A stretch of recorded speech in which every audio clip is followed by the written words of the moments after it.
As the last sliver of moonlight on a Parisian winter night in 1677 slanted across the heavy crimson curtains of the Bourgogne Theatre, the air still held the lingering warmth and fading echoes of the audience's admiration.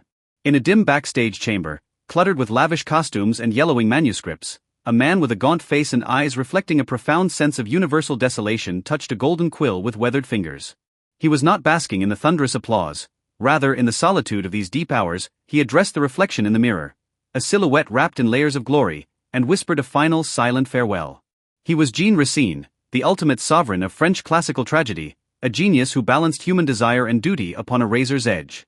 This is a story of how words return to silence, and how ambition transmutes into piety.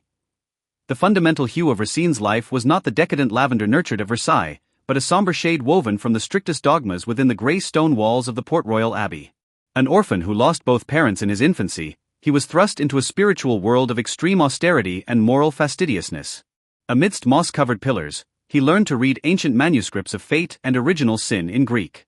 This near-pathological pursuit of rigorous order became his sole weapon, one that would stun the world, only to eventually pull him away from it. He understood that prosperity was not the destination of the soul, but a costly transaction. His entire life seemed a circular voyage, navigating from the shores of vanity back to the harbor of truth. If his early fame was fueled by a hunger for recognition, his sudden retirement at the zenith of his career was a masterclass in the wisdom of restraint. In 1677, as the curtains fell on his masterpiece, Phaedra, the playwright began to sense that the expansion of words had reached a treacherous boundary. In a letter to a friend, he mused, "I used to believe I was creating heroes, now I find I am merely using beautiful lies to varnish inevitable falls." This morbid lucidity, born of extreme intellect, rendered his selection of every word mercilessly exacting. In those moments, he was the most lucid yet desolate craftsman in Europe. He began to decline the theatrical commissions of King Louis XIV, choosing instead to serve as a royal historiographer, seeking within the mundane records of history a peace as steadfast as the earth itself. And the eyes of a man of letters, the summit of power often manifests as the prestige of office. Racine gradually realized that as he became the king's historiographer, he gained not only stability but a hollow sense of the vanity of empires.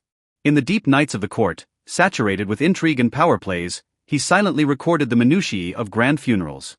He discovered that the tragedies magnified to their extreme on the stage were, in reality, often nothing more than a few withered whispers.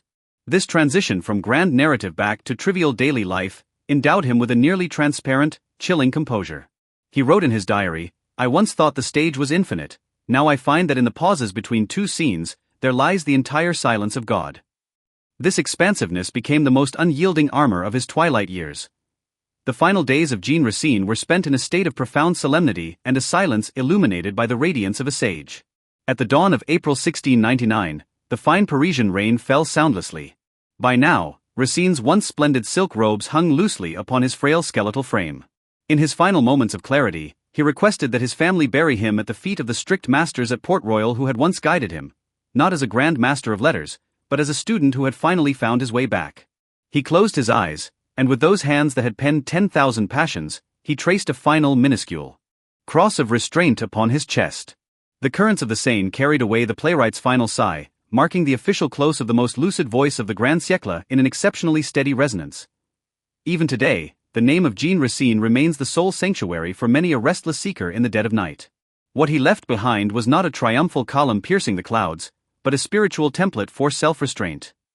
He teaches us that even if the entire world besieges you with clamor, the order within your heart is governed solely by your perception of truth. He was one of those rare creators in history who truly transcended vanity, maintaining absolute lucidity amidst absolute splendor. The perfect Alexandrine verses penned by Racine have crossed the boundaries of geography and time, living on in every soul that yearns for reality and the unknown. His life was a sapient odyssey, seeking the sacred rhythm within a convoluted world. The saga of Jean Racine thus draws to a slow close amidst the fading bells of Port Royal. He was never an opportunist who bartered art for fame, he was merely a weary soul who steadfastly refused to compromise with mediocrity. He reminds us that no matter how mundane or difficult your life may be, inner tranquility is your only true and eternal sanctuary. Just as he sat alone through the coldest winter nights of Versailles, clutching a guttering candle to find a fulcrum for existence through his pen. Perhaps you, too, are navigating the uncertainties of life at this moment. But believe this, in every life, there exists a silent season, a private space for dialogue with the self. May the serenity and vastness of Racine become the softest feather in your dreams. Good night.